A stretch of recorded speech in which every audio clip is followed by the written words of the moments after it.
Hi guys, happy Saturday. So, we're going to continue with part 2 of lesson 7. I have some really interesting information in the Kabbalistic mental magic. Honestly, really was. So I tried a little bit of it last night and it worked. So, small things, very small things is what I start with. So, alright, here's part 2. Well, let's recap the Kabbalistic system of mental magic first for everybody, because it is seriously amazing. Alright, so 1 is to come up with your specific goal and write it down in the given form. 2, come up with a visualization which involves you and use a treasure map if it will help. And now the treasure map is not something that I want to do. I think it's a little childish. So 3, recite the goal and do the visualization for 5 minutes when you wake up. Oops, didn't do it. And 5 minutes before going to sleep. Become emotionally involved with the goal. Yeah, emotionally. But it's easier, I mean, waking up and then before bed, it's easier to do it all day. Alright, now 4. If something comes to mind which contradicts your goal during the day, immediately repeat the magical phrase, like a mantra, until the contradictory thought is gone. So, works. Alright, now we have part 2. And again, this is Modern Magic by Donald Michael Craig. And this is the 2nd edition, 11 lessons in high magical arts. The high magical arts. Alright, so we have part 2, here we go. So throughout this course, he says, I have held that there are 3 types of magic. White magic, which has been the focal point so far in this course. Gray magic, which we have begun to investigate, which will occupy most of the rest of this course. And black magic, which will only be discussed in terms of how to avoid doing it, either purposely or accidentally. Okay. So these, definitions of types of magic have used the purpose and outcome of a magical ritual or act to determine the type of magic we are doing. So, as an example, any techniques or rituals used to help us achieve a closer relationship with divinity is defined as white magic. Any techniques, so when using terms white, gray, or black purpose or result, it determines definition. So, alright, so I don't see magic as that. It's neutral. It's honestly what's in your heart. So there's another definition of magic which is based upon heredity, the ancient source of the style of magic. So there are 2 major categories based on history. This is going to be a big history on magic and witches. So the type of magic we have studied, and for the most part we will be studying, is based on the structure of city life. So people that, city life, everybody almost lives in a city. Nobody lives out in the country anymore. I do. It's great. So, it was in cities where the middle classes first evolved, so it was in cities where leisure became possible on a weekly, if not daily basis. A merchant who lived in a city could work from 9 to 5, whereas those people who lived and worked on farms had to work virtually from before sunrise to after sunset. Yeah.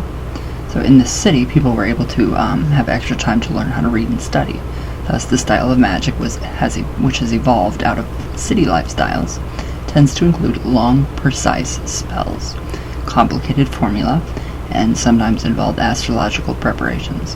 So it is a style of magic which is left brain, logic oriented.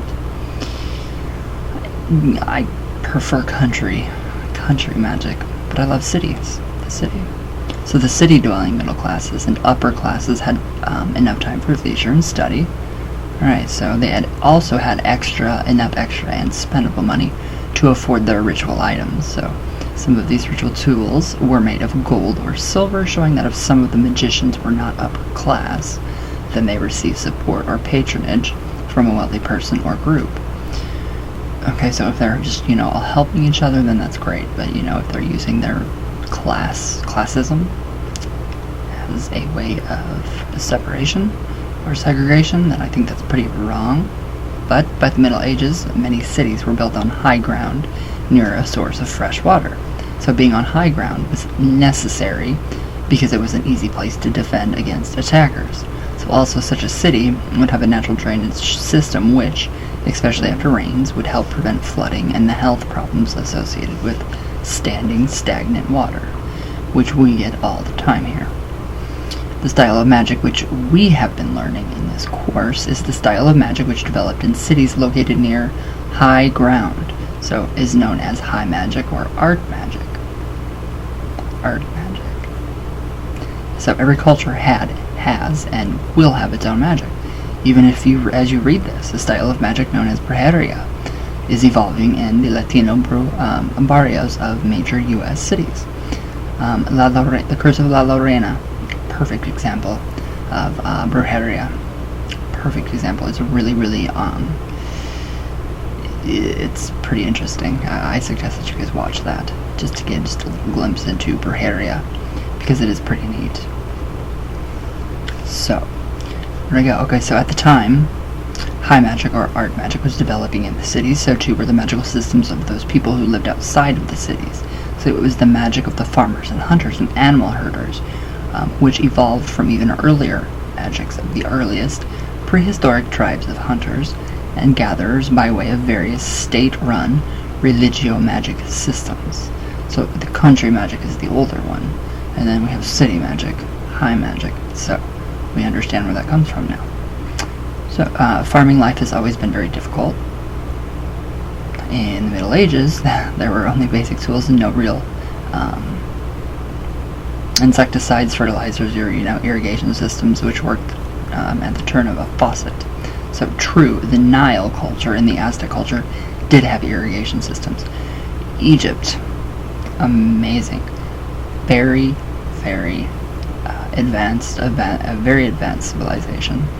So, and it is also true that the people knew that certain herbs would keep away certain insects, and manure could be used to fertilize the soil. Still, the people of about 100 to 400 years ago had nothing could compare our modern green revolution. So, it's pretty interesting. So, these hard-working farmers could not take the time to learn how to read or study arcane magical text and lore. Instead, they learned the laws of the universe from the gracious Mother Nature, which I think is the best way. So they saw how the moon affected their lives and crops. They saw the importance of air, earth, heat, and water. Having little knowledge of writing, their magic was passed orally. They developed their own language and codes. They studied and learned the powers of the planets around them. And following the Roman and Greek pantheon, they worshipped a beautiful goddess represented by the moon, and a strong god of the hunt represented by the sun, the horned one. Although there is no evidence that there was ever a universal goddess religion, there is ample evidence of a goddess tradition in virtually every ancient culture. So, I like that. So according to one respected author, the ancient Hebrews worshipped a goddess along with their god, and even had an altar to her in the first and second temples, up to 70 AD. Today, many Christians hold Mary in a very high esteem, so to the point where some are accused of worshipping her. Jews still honor the Sabbath bride and welcome the coming of the moon. I like that. In Hebrew, the word moon is Levena. Oh, I like that. Which also happens to be the name of the ancient Semitic moon goddess. Coincidence? I don't think so. So perhaps you remember from your study of history the so-called right of kings. This included such things as the pick of the crops and animals raised by those who lived in their kingdoms.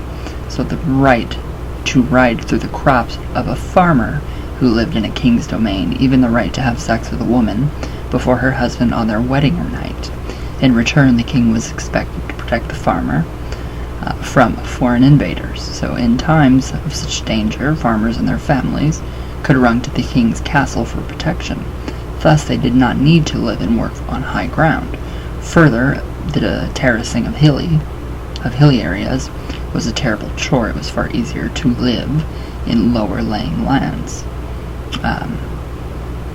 where there was both natural irrigation from rains and the washing of fertile soil from the higher areas by that same rain. So the magic which developed from these cultures is known as natural magic or low magic. I don't see why it would be. It's not any lesser than high magic. So I don't see it that way. I like low magic. It's very effective, very quick.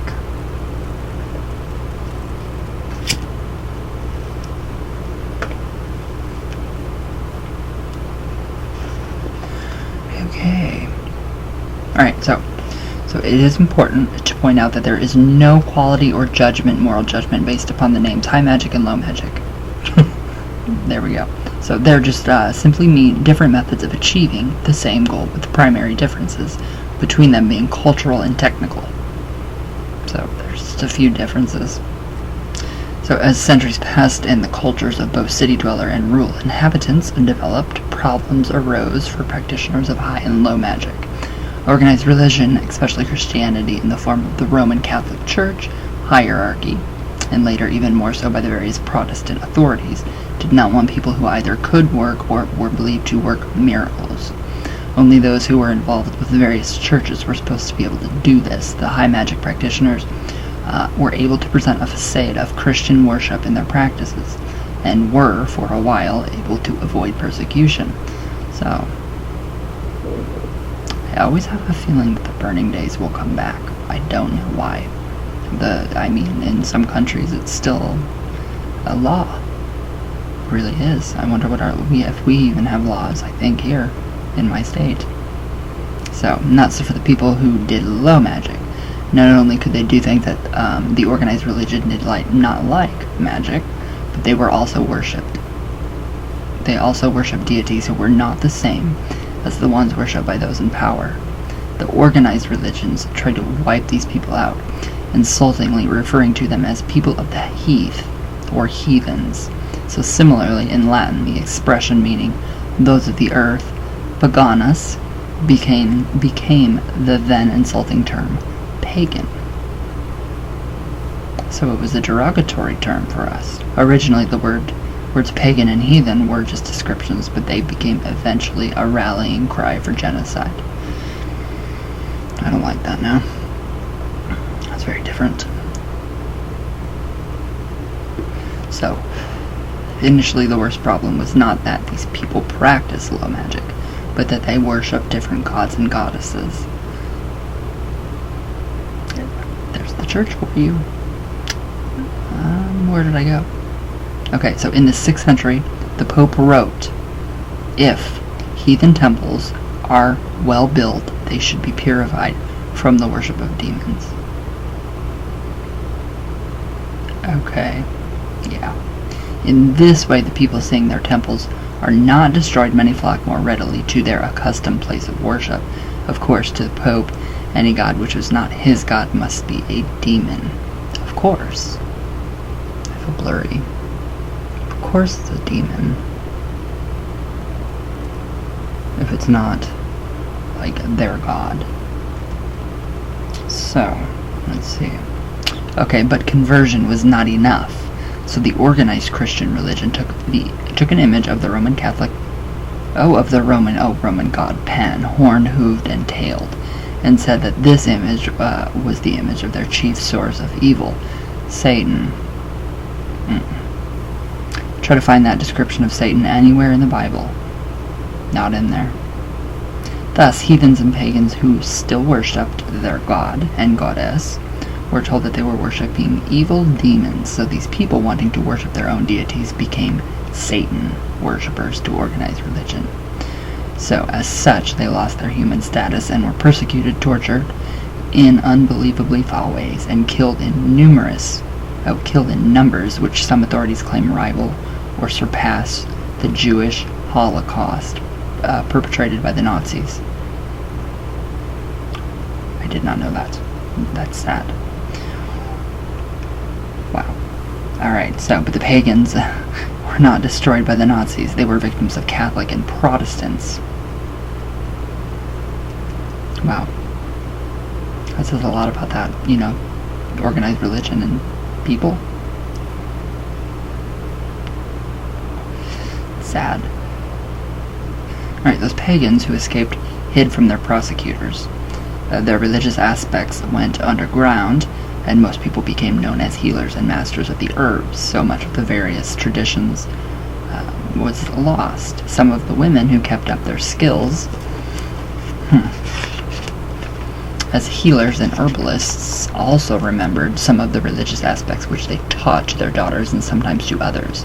So they became known quite appropriately as wise women. So it was said that these people could bend reality to their wills. A word used to describe these people, which means to bend, is Wicca or Wiki. Ouija. Ooh, that's close to Ouija. Ouija. So it's pronounced Ouija. In English, this word's become witch. So this has been a very brief, generalized history of witches.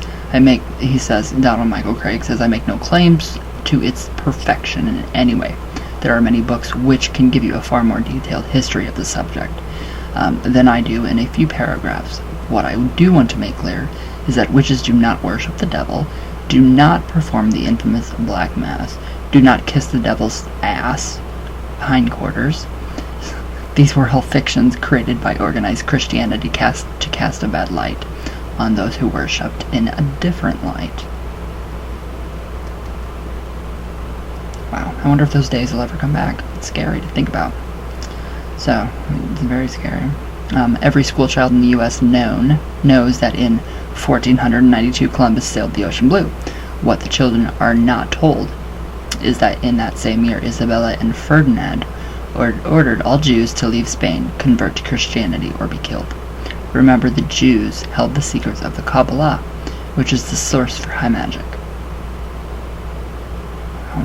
So some Jews left, others converted to or pretended to do so. I would actually pretend. I would leave. Others hid in the countryside. There we go.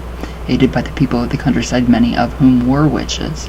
The same sort of thing appears to have happened all over Europe, with witches protecting Kabbalistic Jews, and in some cases Jews protecting witches.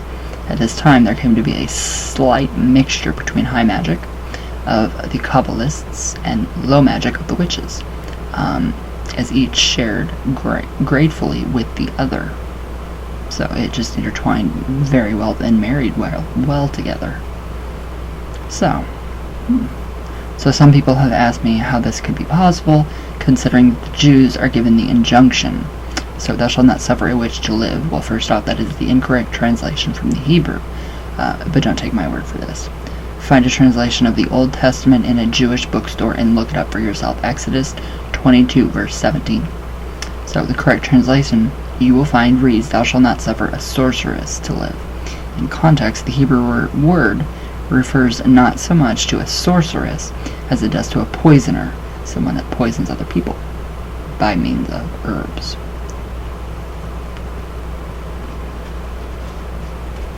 So literally a murderer.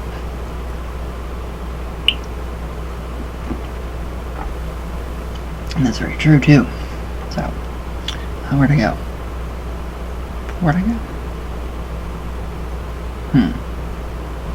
Okay, so in other words, this was not an injunction against witchcraft, but against murder. There we go.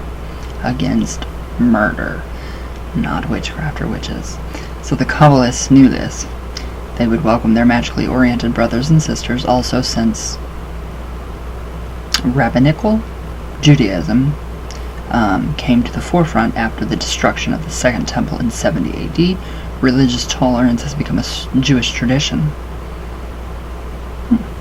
Although some people claim that this is becoming less and less the reality today. Alright, so here is a brief series of important dates in the history of witchcraft, and a special focus on Britain and the United States. Some of the dates are approximate, so we have a long list. So yeah, the witch trials before Salem were far more brutal than Salem. So, alright, circa 1500 BCE, the Picts, original inhabitants of Britain, built Stonehenge. Their religion was lunar-based, with a major emphasis on devotion directed to a goddess. We all know that. Circa 500 BCE, the Celts settled in Britain and taught the concept of reincarnation. Their religious leaders, the Druids, were solar-oriented, and major emphasis in worship was placed upon a god. As the Celts and Picts interrelated and intermarried, The god and the goddess became equally adored. From this union evolved traditions which in a reconstructed form are today known as Wicca, today commonly pronounced Wicca. There are other reconstructions which go back to other areas of Europe, especially Norse, Germanic, and Italian traditions. Strega. I have strega in me. Basically, which is witch in Italian.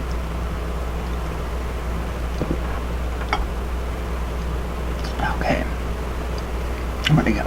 Alright, so 313 CE. The Edict of Milan made Christianity the legal religion of the Roman Empire. Christian temples were built on the old sacred gathering places of pagans. If you go back to ancient Egypt, everything is built upon something different. So there's a little piece of the old with the new. So the people that built the churches on the pagan temples are still actually honoring the pagan temple. 447 CE, the Council of Toledo defined the devil as the personification of evil in Christian doctrine. In Christian doctrine. It was a simple move to equip him with horns and so to identify him with the horn god of the hunt, worshipped by pagans or Pan. So, 553 or 553 CE. The Council of Constantinople declared the doctrine of reincarnation to be heresy. Prior to this, it had been taught by some Christian sects. Circa 700 CE, Liber Potentialis of Theodore forbade the practice of dancing in animal masks, especially those horned beasts. This had been a religious practice of some pagans. I love the horned masks. They're amazing. So, circa 1900 CE, King Edgar regretted the old gods were much more worshipped in his dominions than the Christian god. So, 1100 CE, the death of William Rufus, who was, it is believed, a witch. So, 1303 CE, the Bishop of Coventry was accused by the Pope of being a witch. 1324 CE, the trial of Dame Alice Cateller in Scotland, the first witch. Charges of witchcraft, obviously. Witchcraft. So, she took refuge in England among her highly placed friends, and she was acquitted, largely because of her wealth and status. So yes, that is the first witch we know of. 1349 CE, founding of the Order of the Garter by Edward III. May believe that Edward was a witch, and the Order of the Garter being a witch symbol, was a witch order. 1430 CE, the trial of Joan of Arc for being a witch. 1486 CE, the publication of Malleus Maleficarum. This heralded a severe and widespread persecution of witches. It's crazy. 1502 CE, Pope Alexander's act against witchcraft. 1542 CE, Henry VIII's act against witchcraft. 1563 CE, Elizabeth I acts against witchcraft. 1584 CE, first edition of Reynold Scott's The Discovery of Witchcraft, one of the first books to deny the superstitious ideas concerning witchcraft and to treat the subject in a rational manner. James I ordered the books to be burned by the public hangman. Circa 1600 CE, many witches come to America to escape religious persecution in Europe and Britain and settle on the East Coast. 1645 CE, Matthew Hopkins declared himself Witchfinder General in England, spawning numerous imitators. That's a history. 1647 CE. On May 26th, the first American witch hanging took place in Connecticut. 3 others followed, also Young to the gallows. So, May 26th, the first American witch hanging took place in Connecticut. Alright, so there is a huge history before 1692 of witch trials here in Indiana and in a lot of other places, not just Salem. I think Salem has way too much of a reputation. So 1692, the infamous Salem witch trials began during the summer. 14 women and 6 men were killed. Trials continued to take place until May of 1693, when more than 150 persons held in prison for the crime of witchcraft were freed upon the order of the Governor Phipps. Yeah. A few other trials took place after 1693 in America, but none resulted in death. In all, 36 people were executed. Actually, that's kind of wrong, because there were people that were killed before the Salem witch trials. So, 1712 CE, Jane Wemmen was tried as a witch in England, but after having a jury find her guilty, the judge procured her release, as he did not believe the evidence and disagreed with the jury's verdict. This thought to be the last trial for witchcraft in England. So, that's good. 1635 CE, the Witchcraft Act of 1735 in the reign of King George stated that witchcraft did not exist and that there would be no more punishments for it. However, it did specify that anyone who pretended to possess supernatural powers would be persecuted as an imposter. That's crazy. I really wonder if this stuff can actually come back. 1921 CE, Dr. Margaret Murray's The Witch Cult in Western Europe sparked a revival of interest in witchcraft, both in scholarship and practice. So Dr. Murray presented her thesis that the witchcraft of the persecutions did in fact exist, and that it was an organized religion descended from ancient fertility cults of the Stone Age Europeans. Many of today's scholars would dispute this claim. Who knows? 1951 CE, the Witchcraft Act of 1735 was repealed, and the Fraudulent Mediums Act, introduced in England to replace it. Ridiculous. The Act recognizes the existence of genuine mediumship and psychic powers, and provides penalties for those who pretend to possess such powers for the purpose of making money. The Church, of course. 1954 CE, Witchcraft Today. Have you guys seen that movie? By Gerald Gardner is published, the first book about witchcraft by a self-avowed witch. What Gardner describes, valid as it may be, is actually composed from old books. Quotes from Aleister Crowley, ideas and poems from Doreen Valentine, and his own genius. So, 1972 CE, the U.S. Internal Revenue Service grants that church and schools of Wicca tax-exempt status on the basis of witchcraft having qualities as a religion. Wait a minute. So it's a tax-exempt status. So we do have that. 1974 CE, Mr. Bob Williams, a Kansas pagan, agreed to help a staff writer for a Wichita paper with an article on a pagan group if his, Williams, name was not used, nor his occupation listed. However, both revealed in the series of articles. Williams was fired from his job and evicted from his home. A short time later, his life ruined, he committed suicide. That's sad. It's very sad. So 1975 CE, Z Budapest was arrested for fortune-telling at her occult supply store in Venice, California. Wow. And that's not long ago. I mean, it's long ago, but that's not too long ago. So she received a 180-day suspended jail sentence, 2 years of probation, and a $300 fine. Though not technically charged with witchcraft, she felt her trial was due to her being a self-proclaimed witch. This trial caused a national sensation among both Wiccans, witches, and non-witches. That's scary. That's really scary. 1985. Ooh. Birthday. CE. A woman in San Diego lost her job because she is accused of being a witch. In the same year, a bill is defeated in Congress, which would have taken the tax-exempt status of witchcraft religious groups. Oh, so that totally took it away. That's ridiculous. Right now, in 1987, CE, a lecture by author and witch Raymond Buckland is canceled after the sponsors received numerous telephone threats many of which are from people calling themselves fundamentalist Christians. I can't believe that. That's wild. It's just, I don't understand why these people think that they have to have, everything. That you can't coexist. That's that's the church's main goal, is there's no coexist for anybody unless you follow their way.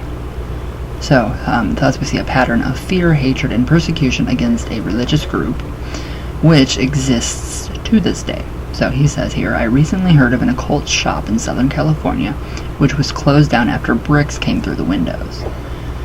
Wow. After which the store was firebombed. Unfortunately, the true study of witchcraft and its history, not the lies that have been printed about it for hundreds of years, is beyond the scope of this course. So any occult bookstore should be able to recommend some good titles for you to begin with if that is your interest. Yes, history. Know your history. So low magic, the magical system used by witches, tend to be simpler and more direct. It is, however, neither better nor worse than high magic of the ritual magician, so it is just different. For many people, the craft of the witches is effective, but for others, the methods of Kabbalistic art magic work better. Many people find that the Kabbalah, God forbid I say a word wrong because I will be corrected, chakra, and I do say chakra, the Kabbalah, or Kabbalah, whatever, appeals to them because people from Western cultures tend to be very logic and left-brained oriented, witches frequently tend to be more right-brain and intuition-oriented. True. It will be valuable for you to learn one typical system of low magic. So I want to point out that there are literally hundreds of different versions of witchcraft, and some may do something similar to what, will be presented later in this lesson, while others may think it bizarre. So witches are different all over the world in practice, but many of the basic beliefs are similar or the same. So in the next pages, he says, I will discuss what talismans and amulets are, and a pagan system for making them. Following this, he says, I will go into the method of making modern Kabbalistic talismans. For this, you will need to have your magical tools prepared and consecrated in order to make these talismans into powerful magical energies. So, alright, we will stop here and we will go on with part 3 tomorrow. This is pretty interesting. Just a brief history of witches and witchcraft. So, did I go over all of it? Yeah, we went over all of it. So, part 2. That's interesting and that's scary. What do you guys think about the burning times ever coming back? Do you think that's possible? I don't know why, but I honestly think it's very possible. Again, this is Modern Magic, the 2nd edition, 11 Lessons in the High Magical Arts by Donald Michael Craig. Amazing book. Get it if you can. And if you can get the cassette tape with it, that's even better. So, alright guys. Yeah, that's it. So everybody have a good weekend. I love you all. Thank you guys for watching. All my love. All the way from Venus all the way back down. And I will see you guys tomorrow for Sundays with Satan. Ooh. Alright, I love you all, and thanks for watching, guys.